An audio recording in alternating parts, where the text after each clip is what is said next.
Hey friend, welcome to my podcast, The Fit Soul. I'm your host, Amy Ramsey. In this podcast, we will be discussing soul-filled strategies to unleash your confidence, increase your energy, and all the things healthy lifestyle. If you're a Christian woman who is ready to reach your God-given potential, walk worthy of your calling with abundant joy and energy, girlfriend, you are in the right spot. I mean, you only have one life to live. You might as well maximize it. Buckle in, and thanks for listening.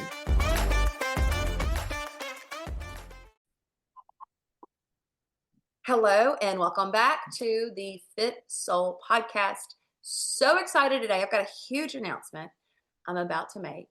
But first of all, let me introduce my very special guest, my friend, and actually a client of mine. So, Melissa, welcome to the podcast. Hi, Amy. Thanks for having me. I'm so happy you're here. Melissa Jean Wright. I should probably announce your whole name. Yeah,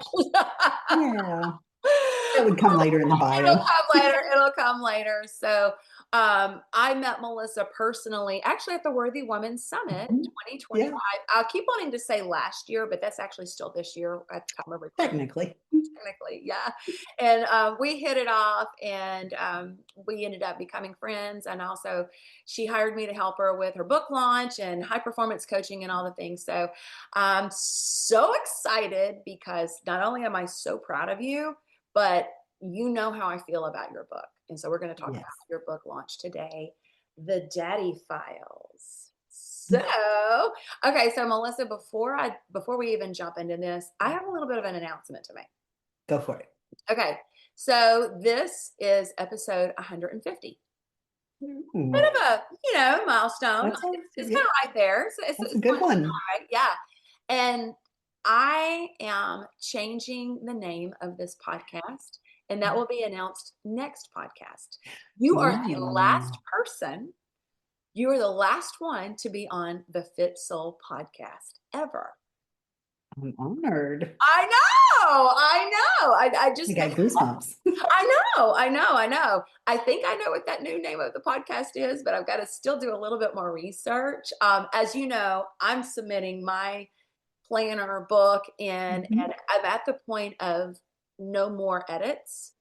I've got to submit it in, and I can't do anything else. Like every time I look at it, did you do this? Every time I look at it, I change something. Yes. Every time. Like, this could be this. This could be, Yeah. You finally have to say enough. Nope, can't, because otherwise it would never be done. Exactly. So I'm there, but you know what's funny is one of the last parts that I have to do is to write about the author, how to connect with it, all of that. And as I was writing it out, I'm like, but I've been wanting to rebrand my podcast name. And I was like, okay, I've got to do it. Like before this thing goes into print, it has to be done. Isn't that funny? Yep. I got to do it. Got nudges. I cannot overthink it. I'm just going to have to go. Yep. Dive in.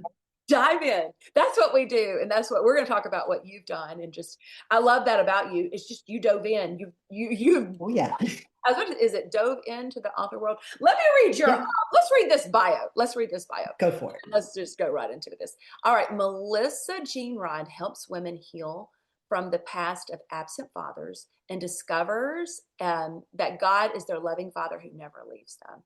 A loving father who never leaves. She is a proud Texan raised in the town of Cut and Shoot. Wait, the name of your town is called Cut and Shoot. Yes. I did not know this. Hang on. I just need a moment. Wait, what? Only in Texas. Everything's bigger and better over in Texas. I'll tell you what. Definitely. Oh my gosh. Melissa writes with warmth, wit, and a deep sense of purpose. She's married, a mom of 6, and a honey to 5 wild and wonderful grandsons. She's also a sunset chasing, chocolate sneaking, Jesus loving storyteller. I love that. Her debut self-help memoir, The Daddy Files, is a story of secrets, forgiveness, and the search for identity, and is all about healing through honesty, faith, and a little laughter. Man, isn't that the truth? I love it. I love it. And I do want to hear why you wrote this book, and then I'm going to tell my my very personal experience of having the privilege of being able to have read that manuscript before it came out, and I just had a like, you guys got to go get this book.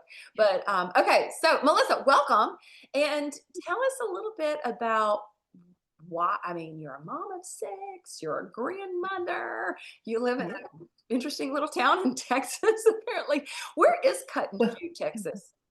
I don't live there anymore. That's where I grew up. Okay, But it's on the other side of town. okay, It's an hour north of Houston. okay, all right. So, yeah, it's So a small. yeah, yeah, yeah, yeah. So I mean, you're living your life, doing your thing, busy, Mhm. and Yep. at the age of mid 50 something, maybe. When the book happened? Yeah. No, actually, I was 45. Oh, you were 45 when you wrote this? No, no, well, no, I was 55 when I wrote it. Okay, yeah. Yeah, I thought you meant when it happened. Oh, Sorry. yeah, yeah, yeah. No, sorry, sorry, sorry. Sorry. No, at 55, you decide to write a book. Okay, Yeah. I love that. I love that. Okay, so tell us about that. Okay. Well, I didn't know my birth father growing up. And, or wait, do you want me to tell you about the story or do you want me to tell you about writing it?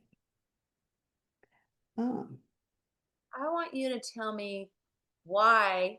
I want you to tell me about the story after you tell me about why why I wrote it. 40, so you must have been 54, 55. Yeah. You decide, I'm going to write a book. That's a big Okay. deal.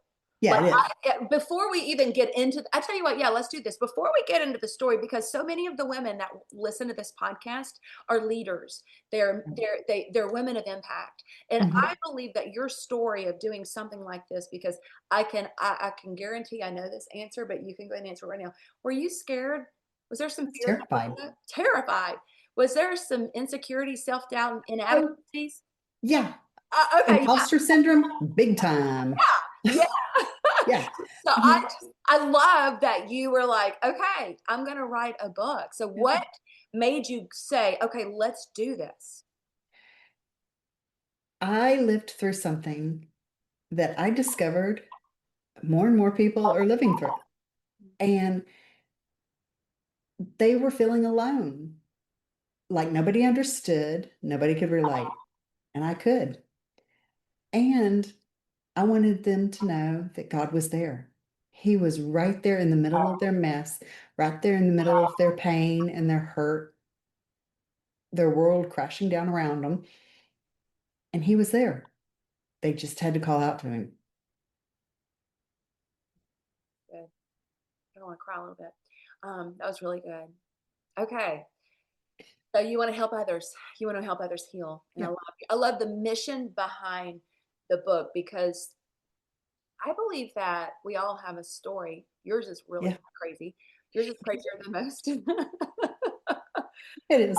It is. And so many times our messy stories we don't want to share. That's the thing. We Exactly. erase, we want to hide, we want to just put on our mask and, I'm fine, I'm fine, everything's good, right? Uh, Social media, everything is perfect. Highlight reel. Yes. Yeah. And so you didn't do that. God called you Mhm. to something to do something different here. Okay, so tell us about the story behind the story. Okay. So I didn't grow up with my birth father. Found him when I was 18, talked on the phone. He pulled a disappearing act. Found him again when I was 21 and got to know him.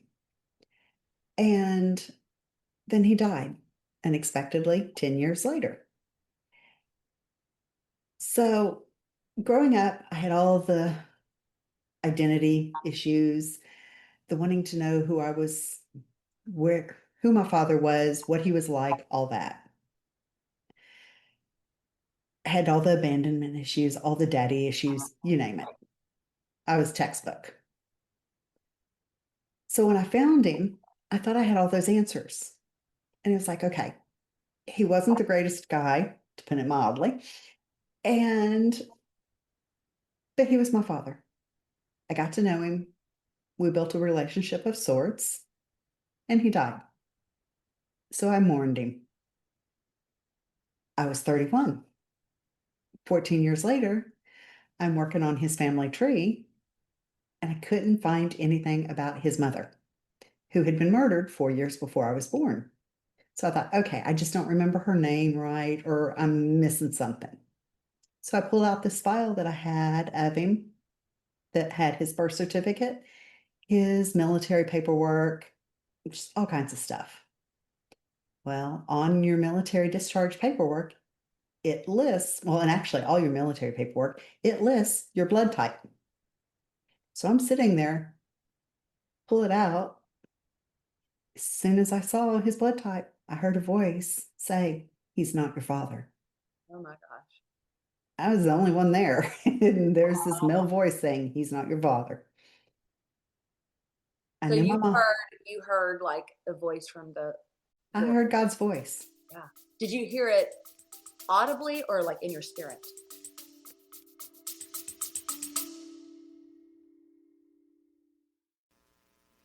Hey there, high performer. Listen, you know that there's another level, another gear, and another speed inside of you, and you're struggling to access it. You're doing the work, but you feel like there's more. You just need to figure it out because you can go further faster. I want to help you right now. One of the things that I love, love, love to do is help you find clarity. Systems and strategies are my superpower. It's the way God made me. I love helping you have clarity so you can have the right systems, strategies, rhythms, and routines. And I'm offering something really special right now. It's a faith fueled alignment call. And in this call, I will help you identify what is holding you back and exactly what you need to implement so you can start moving forward with clarity, but also confidence. This private session is typically $497, but right now it's only $47. I'm only taking a handful, and my schedule gets booked up pretty quickly. So you can head straight to amyramsey.com/call to book your call today. I will help you get that clarity so you can align, activate, and accelerate on all those things you know you're called to do. All right, head over to amyramsey.com/call.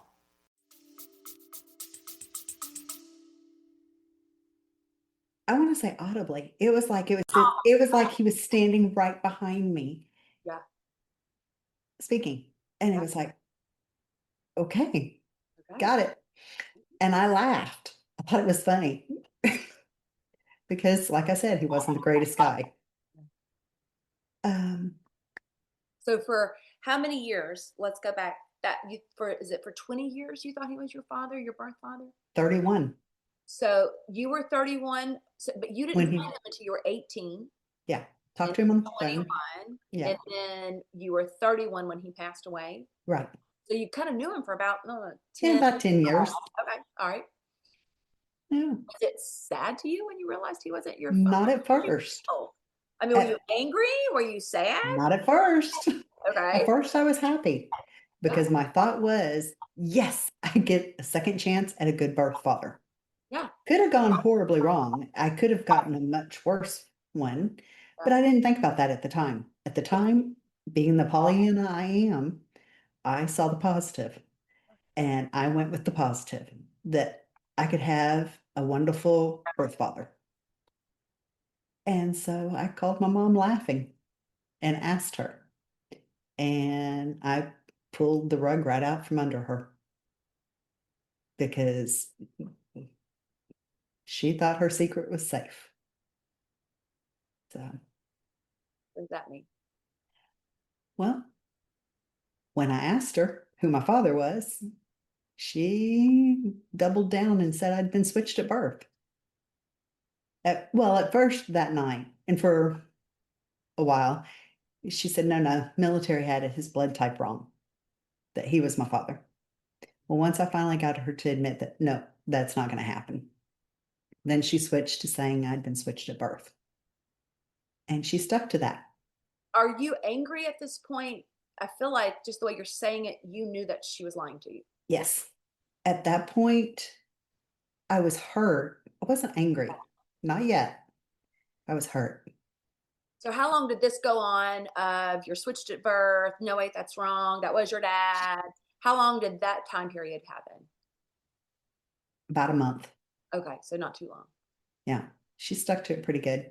Yeah. Finally, I told her that her saying that I had been switched at birth hurt more than losing him as my father, because she would rather keep her secret and me lose my whole family, my whole identity, lose everybody as being mine, than to admit that he wasn't. That I didn't care how I was conceived. It could have been a one night stand. It could have been a married man. It could have been an orgy. It was the late 60s. I mean, get real. Uh, I did not care. It could have been rape. I did not care how I was conceived because I wouldn't be here without it happening. I only cared in the fact that she would have been hurt by whatever happened. But I didn't care for me. And so How did you get the truth out of her? I haven't. What? Yeah. No. She finally gave me a story that I love my mom, but I don't know that it's the truth. I think it was the safest version for her to keep for her to look good. I could be wrong. I could be very wrong. It could be the truth. And it could be that I don't want it to be the truth. But from other things that I have learned since then, I don't think it's the truth. Okay. But she's So my mom. Yeah, she's your mom. Okay, so you've got a fascinating story. And I shouldn't have said it like that. I had a coach one time. Hang on, let me tell you. I feel like I just like jumped into, okay, that's a really good story. Here's the thing, when you've got a really crazy, dramatic, traumatic story, it's a Ooh. good story, right? Yes. Like, I wish it wasn't mine, but it's mine. I'll never forget. I was working with a coach one time and she was amazing. And she was like, there's more to you. What is it? And I'm like, I don't know what you want. And she kind of started pulling out my past. And I'm like, ah, I was on food stamps. I left in the middle of the night on train. I didn't have a car. Like, I was homeless. She was like, what? And anyway, they're both sitting there. Her husband came in. They're like, this is the best story. I'm like, this is a horrible story. What are you talking about? I I feel always like I just joke said that. that to you. I'm sorry. I'm so No, sorry. no, you're fine. Because I always joke that my life is better than any soap opera there is, that they are boring. Why would I watch one? Exactly. Exactly. And yours is going to be a great movie for sure. For sure. Okay, so tell us how you started to write this out in the Daddy Files. What I'm so excited because I love the format, the flow, the whole piece of identity and forgiveness that is woven throughout the book. So tell us a little bit about how God led you to write the Daddy Files. Well, I started meeting people, and as I would share what I was going through, they're like, oh, me too. Or they knew somebody.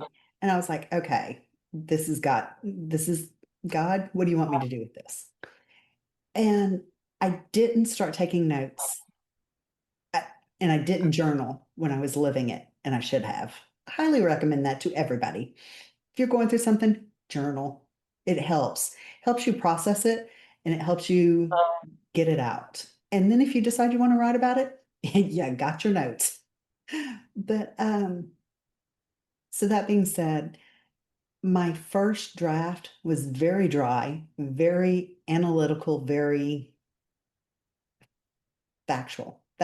There was no heart, there was no emotion in it. It was very, yeah. What's in your hand is about the sixth or seventh version because I kept rewriting it. And every time I wrote it, I put a little bit more in it. And I opened the wounds up a little bit more. My publisher says, don't write from the sugar muffins. Don't remember how he says it now, but he says to write from the scar, not from the wound. But what I had to do to write it was open that scar up. And I had to bleed a little to because I had to relive the emotions to get them out on paper. I had to, because I had healed from it, but I had to relive it to a degree so that people could relate, so they could understand what I had felt. So it was hard. And I had a couple of realizations while I was writing it. Yeah. And it's so interesting because we heal in layers. We do. Yeah, I've heard Susie Larson, who I just love her. She was talking about how we heal in layers and then we're okay. And then there's often in the earth, there is an unearthing where the soil actually naturally toils. And the same thing in our lives. There's like a new layer to your healing. Yes. And I can't imagine how this was like a fresh rip off the band-aid. Like, okay, Mhm. it's Yeah. blood coming out. Well, it's funny. Okay, here I am, 57 years old. When I was 18 and met him, we talked on the phone for a couple of hours. He was supposed to call me the next weekend. He didn't. So I let a week go by and I called him. The phone number had been disconnected, no new number. So I wrote him a letter. It came back, returned to sender, no forwarding address. So here I was abandoned again by this man. And I was like, okay, fine. I was a senior in high school, washed my hands of him. I was about to graduate high school. So a couple of weeks later, I graduated high school. About a week later, I went on a blind date, met a guy, got engaged, planned a wedding. 2 weeks before the wedding, okay, wait, I graduated June 6th. We were going to get married August 29th. That's how quick this relationship was rolling. 2 weeks before the wedding, he broke it off with me to go back to his ex. I was devastated, of course. But okay, I was 18 then. Here I am, 57, writing this, well, 55, writing this book. And I had a realization that relationship was rebound because my father had just abandoned me again, didn't want me, didn't love me. And here's this guy saying, I love you, I want you. And I dove in headfirst. Yeah. So yeah, we definitely heal in layers and when it's time. Your book to me, the way that number one, the way you write is profound, and there is definitely a sense of humor behind it. You're so funny anyway. Thanks. If you guys aren't following her on social media, I'll definitely put it in the show notes, but go follow her on Facebook because some of the stuff you write, I'm like, oh my gosh, that's just awesome. You know, it makes me laugh. But when I was reading, I told you this, I was blessed to have gotten an early manuscript of it. And I was reading it, I feel like it was Memorial Day. It was on a holiday. Thanks. So. Yeah, it was like legit on Memorial Day. I had taken it with me on vacation and I read part of it while I was sitting at the beach. And then I was having a tough day. And sometimes, when you're having a tough day, you can't identify what's going on. Anyway, I was reading through part of the beginning chapters, and I don't want to do a spoiler alert or anything like that, but there was a part with you and your mom and getting to safety, and grandpa comes, kind of saves the day type of thing. And oh my gosh, it triggered something so deep inside of me from when I was abused. And being the mom that was being abused. And anyway, girl, I had the deepest, I mean, I went down quick. I was like, oh my gosh, I was down for the count. I had to just cry. I just needed to get alone and cry. I was like, like, do I need to put a trigger alert on there? I said, I don't think so. I think I was having a really bad day, honestly. And And I that just don't know. tipped you over the edge. I think so. Unless you get a whole bunch of people that say things like that. But it was just so interesting. I couldn't believe it. Like, even just like reading through it, and then I just had to like kind of process some emotions. I had to put that manuscript down and just kind of go, "Whoo, what is going on here?" But the way that you write is so profound, and I do think that it is such a story of in your search for who is your dad, who are you, Mhm. and just trying to find that truth, and then try to weave through the processes that you were going through. I love that in the book you have got a whole like a devotional built into almost every single chapter, and that is so beautifully, creatively, cleverly inserted into this. You have a scripture anchor and a prayer, and then you just have reflection questions. And so I love that this is also, it's not just your story, but it's a tool. It's a tool Yeah, to help women heal on up through their trials, because who hasn't had trauma? Let's just be honest. exactly. It's such a fallen world that who hasn't experienced some trauma at in our lives, right? I would love to meet you if you haven't. That's right. That's right. We've been so bubble wrapped and protected from that. Let us Yes. know, because I'm curious to how you, yeah. How you swung that one. I know. I know. I had my little friend. I've got a little friend who's 9, and she was actually over yesterday, and we were talking about some this one kid. Oh my gosh, he is just driving her crazy. Like every time, Jeremiah does this and Jeremiah did this. Just this kid that's just not nice, and he's got some behavioral issues. Anyway, I said, you know what? I said, I am 52. I'm 52, and there are mean kids, mean girls, and mean everything still in my life. Yep. Never left. That's just No, life. That's part of the it human is. experience, and how we are strong and resilient to overcome and to deal with that. Okay, so Melissa, love your book. Thanks. It's going to be a movie, possibly, maybe even sooner than we know. That would be nice. Nice. It's so it's so, tell people a little bit about like kind of like what to expect when they read your book, and where they can get it and all the things. Ooh, what to expect? I needed a seatbelt on when I was reading it. Like I wasn't expecting that trigger response. I had a guttural response. Like I was like, it was so deep, and it was just like, oh. So what do people expect while you take them on this roller coaster ride in the Daddy Files? Well, it's a roller coaster, that's for sure. Um, you're going to get it all. You're going to get stories from the time, well, from before I was created, all through my life. Um, how I met my husband, a story about my oldest 2 sons. I mean, you're going to get it all. But through it, you're going to laugh and cry, and hopefully you'll draw closer to God. And if you don't know him, hopefully you'll meet him. Love it. I love it. I'm so proud of you. I am so proud of you. You overcame the fear, the insecurity, the imposter syndrome, the self doubt, and you did the darn thing. Yeah.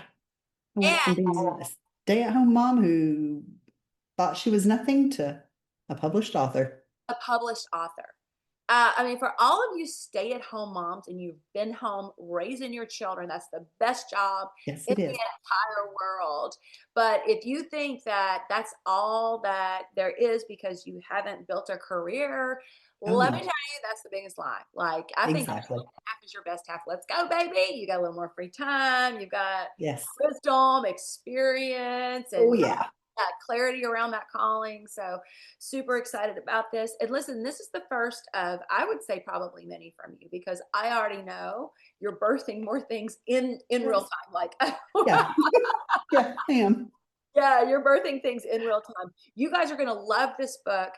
Melissa is hilarious. Like, there are some parts that are so funny, and she'll take you on a roller coaster ride. In this book, you're going to see yourself, even if your story is not as crazy as hers, but there will be parts that you're going to be able to relate. So I highly encourage you, grab that book, and they can order it off of Amazon. Where all can they get it? Amazon, Barnes and Noble, and Walmart all sell it online, Perfect. Okay. Well, we'll definitely put all of or this. my website. which is Melissa Jean Rudd. Okay.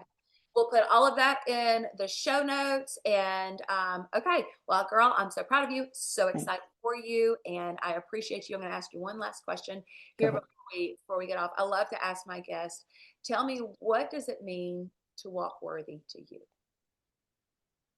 Ooh, that's a deep one. To walk worthy. To strive to be like Jesus. That's it. To see the world through God's eyes.